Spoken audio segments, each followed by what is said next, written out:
दर्शकों, अभी हम लाभार्थी परिवार के घर पे पहुंच चुके हैं और अभी जो हमारे पास जो लाभार्थी परिवार के जो पड़ोसी जो मुखिया है वो बैठे हैं। हम उनसे गुजराती में बातचीत करेंगे क्योंकि उनको हिंदी में बात करना नहीं आता, तो हम उनसे गुजराती में बातचीत करेंगे। नमस्कार दादा। नमस्कार। दादा શું નામ છે તમારું? નાયક ભૂરાભાઈ કાળુભાઈ। અચ્છા દાદા, તમારા પરિવારમાં કેટલા સભ્ય છે?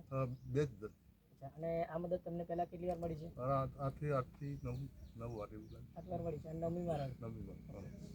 दर्शकों, दादा का नाम है पूराभाई कालूभाई और इनके परिवार के अंदर 2 सदस्य हैं। उनको आज नवमी बार संत रामपाजी महाराज की तरफ से मदद मिलने जा रही है।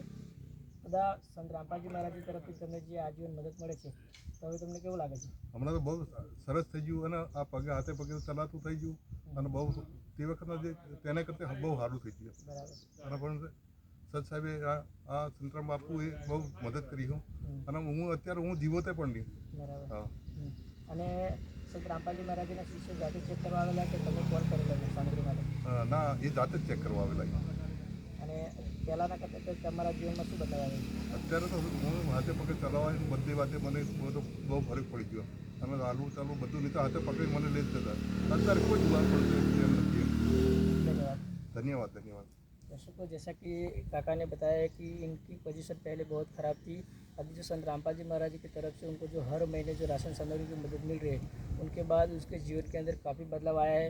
पहले उनको चलने फिरने में काफ़ी दिक्कत थी, लेकिन अभी जो संत रामपाजी महाराज जी की मदद उनको हर महीने मिल रही है। इसके बाद उनके जीवन में ऐसा बदलाव आया है कि अभी उनको चलने उठने में किसी भी आदमी की मतलब पकड़ने की ज़रूरत नहीं है। तो ऐसे उनको जीवन के अंदर बहुत सारा बदलाव आया है।